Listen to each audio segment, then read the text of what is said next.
అది నేను గొప్పగా ఫీల్ అవుతున్నాను. నాకు ఫస్ట్ టైం పట్టాభిరామ్ గురించి మాట్లాడంటే బివి పట్టాభిరామ్ గారి గురించి 30 ఏళ్ల క్రితం ఇక్కడ నేను షూటింగ్ అది వస్తున్న సమయంలో యండమూరి వీరేంద్రనాథ్ అండ్ జంధ్యాల గారు నాకు ఒక వ్యక్తిని పరిచయం చేశారు. నీకు చాలా ఇంట్రెస్ట్ కదా మ్యాజిక్ అంటే, ఇలా హిప్నాటిజం అంటే నీకు ఇంట్రెస్ట్ కొద్దీ ఒక వ్యక్తితో నాకు పరిచయం చేస్తానంటే ఫస్ట్ టైం బివి పట్టాభిరామ్ గారు నాకు పరిచయం చేయడం జరిగింది. ఆయనతో కూర్చున్నప్పుడు సమయం తెలిసేది కాదు.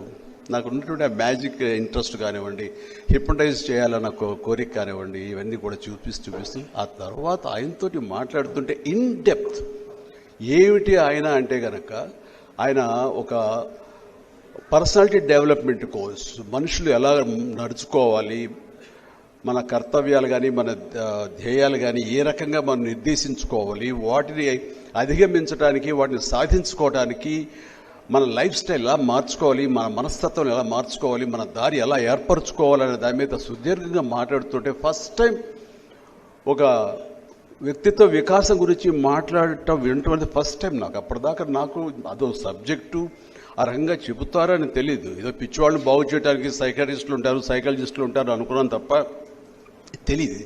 సో చూస్తుంటే నేను ఎన్నో తప్పులు చేస్తున్నాను, ఎన్నో తప్పులుగా ఆలోచిస్తున్నాను. ఇవన్నీ కూడా సరి చేసుకుంటే కనుక నేను మరింత ఉన్నత స్థాయికి వెళ్ళడానికి ఇలాంటి టిప్స్ నాకు దోహదపడతాయి కదా అంటూ ఆయనతో ఇంకొంచెం నేను పరిచయం పెంచుకోవడం జరిగింది. ఆ క్రమంలో ఆయన చెప్పే కొన్ని ఎగ్జాంపుల్స్ కానీ మానసిక రుగ్మతలు ఏ రకంగా ట్రీట్ చేసి వాళ్ళు ఎలాగ బాగుపరిచారు, తద్వారా ఆ మనిషి బాగుపడితే ఆ కుటుంబాలు ఏ విధంగా సంతోషాన్ని వ్యక్తం చేస్తున్నాయి అంటూ ఆయన చెబుతుంటే కనుక అది నేను అన్వయించుకున్నాను, కొన్ని ఆచరించడానికి నేను ప్రయత్నం చేశాను.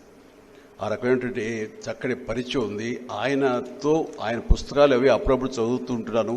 ఆయన చదువుతుంటే పుస్తకాలు చదివినట్లుగా అనిపిస్తుంది, ఆయన పక్క నుండి ఆయనతో ఆయన మాటలు వింటున్నట్లుగా అనిపిస్తుంది. అంత సరళమైన భాషతోటి ఆ పుస్తకాలు అవి ఆయన చదువుతూ ఉంటుంటే కనుక ఎప్పటికప్పుడు నన్ను నేను కరెక్ట్ చేసుకోవడానికి, నా తప్పుల్ని ప్రక్షాళన చేసుకోవడానికి, నన్ను నేను సరైన మార్గంలో పెట్టుకోవడానికి పట్టాభిరామ్ గారు లాంటివి రాసిన ఆ రాతలు నాకు ఎంతో ఉపయోగపడుతూ వచ్చాయి.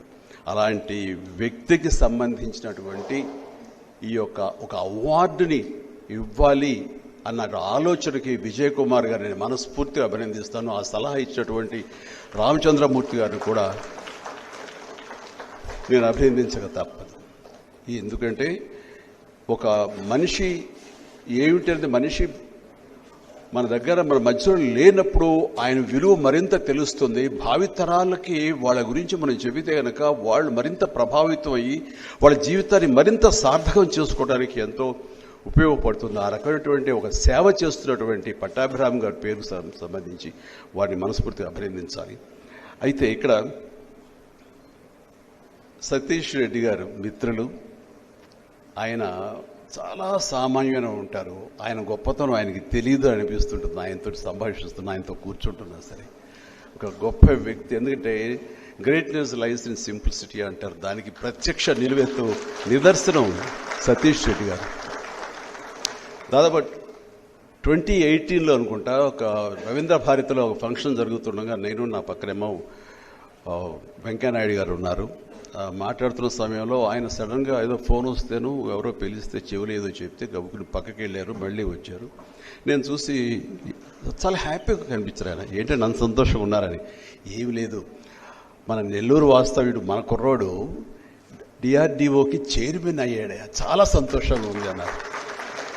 చాలా ఆశ్చర్యం. అప్పుడే ఫస్ట్ టైం నేను సతీష్ రెడ్డి గారి గురించి వింటాం. అది ఆయన పైగా మన ఊరే, మన నెల్లూరుని ఎందుకన్నారంటే మాది సగం నెల్లూరు కాబట్టి అమ్మది.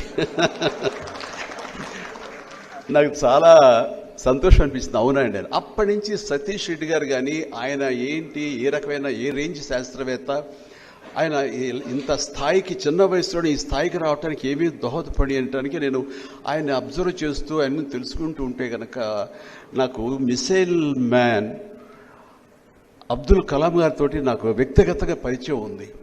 ఆ తర్వాత అంతటి సామర్థ్యం ఉన్నటువంటి ఆ రకమైన నేపథ్యంలో ఈ రోజున మనం గర్వించే వ్యక్తి ఎవరైనా ఉన్నారంటే అది సతీష్ రెడ్డి గారు అంటారు. అలాంటి సందేహం లేదు.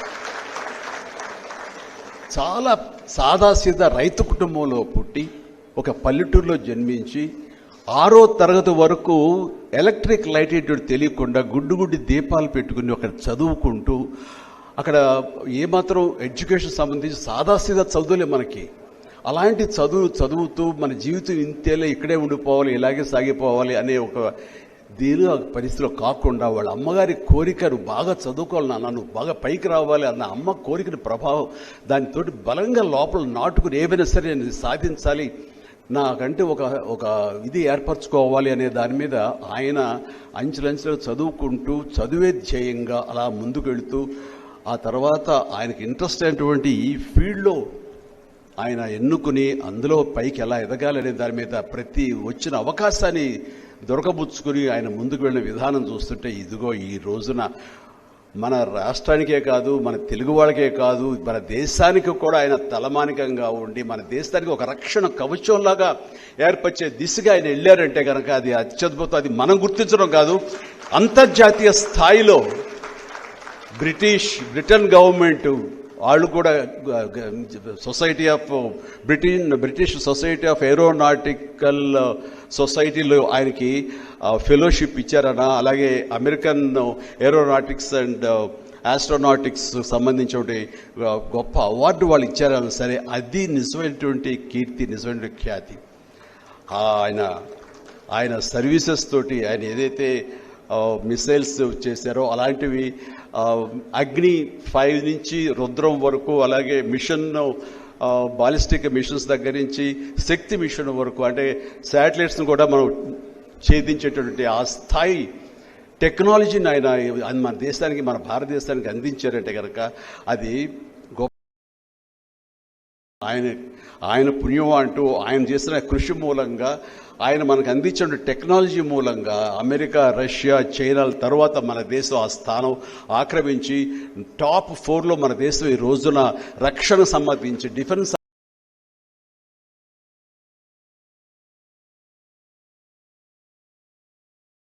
శిష్యులు కానివ్వండి, ఆయన నాయకత్వంలో మిగతా సైంటిస్టులు కానీ వీళ్ళందరూ కలిపి ఇచ్చినటువంటి గొప్ప సహకారం మన భారతదేశానికి.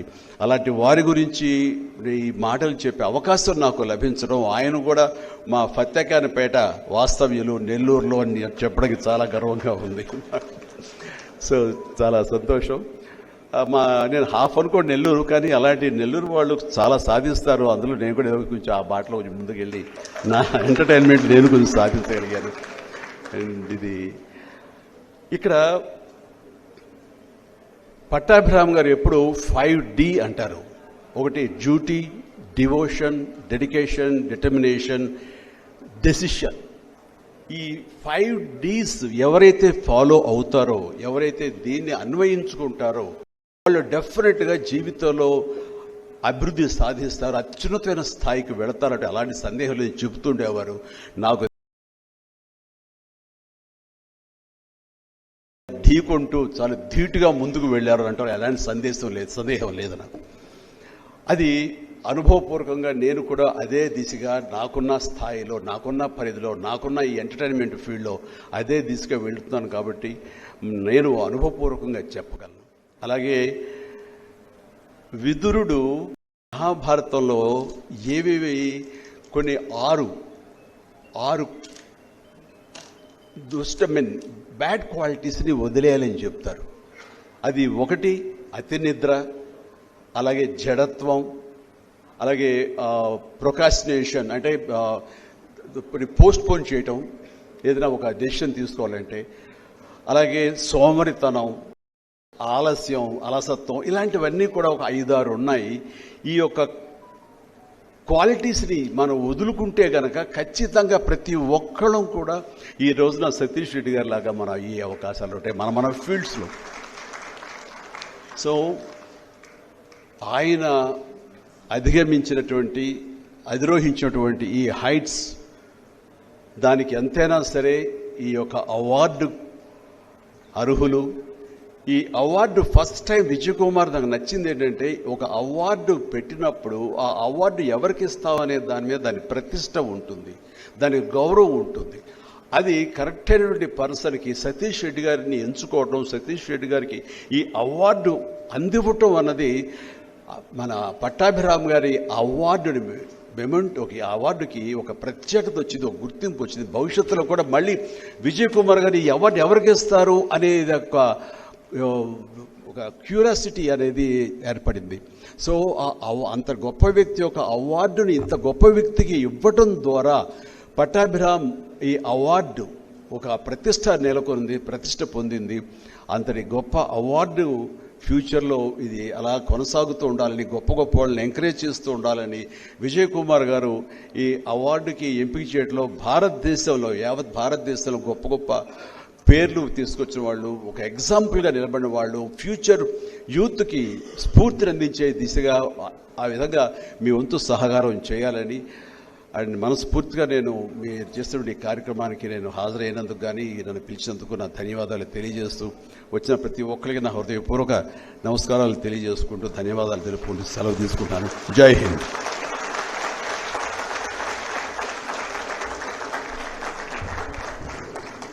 థ్యాంక్ యూ చిరంజీవి గారు. ఈ అవార్డుకి నిజమైన విలువ చిరంజీవి గారు ఇవ్వటం వల్లే వచ్చింది. యాక్చువల్గా ఆయన విలువైన సమయం ఇవ్వటమే కాకుండా చాలా కన్విక్షన్తో మాట్లాడిన పద్ధతి ఏదైతే ఉందో ఇది నాకు చాలా బలాన్ని ఇచ్చిందని, నాకు ఒక ఆశీస్సులు కలగజేస్తుందని భావిస్తున్నాను. ఈ అవార్డు ఇంత ప్రతిష్టాత్మకంగా జరగటంలో నాకు మిత్రుడు సివిఎల్ అండ్ ప్రసాద్ సహకరించాడు. ప్రసాద్ని చిరంజీవి గారి దగ్గర మెమోంటో తీసుకోవాల్సిగా కోరుతున్నాను. ఎందుకంటే ఇది చెప్పగానే ప్రసాద్ ఎప్పుడైనా విషయం మాట్లాడితే ఉన్నది ఏంటంటే అతను ఒక 5-6 ఐడియాలు గబగబా చెప్పగలుగుతాడు.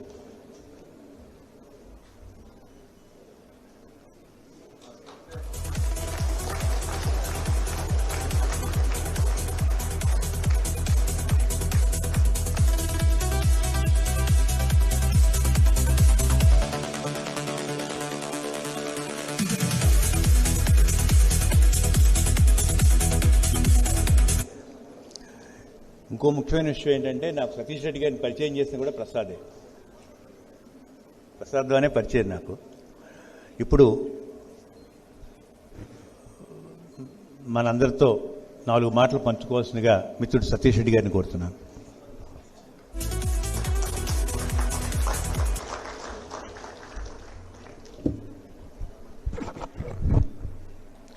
వేదికపైన ఉన్నటువంటి గౌరవనీయులు, తెలుగు రాష్ట్రాల్లో అలానే దేశమంతా కూడా ప్రఖ్యాతి గాంచినటువంటి అత్యంత ప్రేక్షక అభిమానం కలిగినటువంటి మన అభిమాన నటుడు శ్రీ చిరంజీవి గారు, మిత్రులు, గౌరవ ఆంధ్రప్రదేశ్ రాష్ట్ర ఆరోగ్య శాఖ మంత్రి శ్రీ సత్యకుమార్ గారు, గౌరవనీయులు శ్రీ కేవీపీ రామచంద్రరావు గారు, గౌరవనీయులు రామచంద్రమూర్తి గారు, ఎంఎస్కో సంస్థ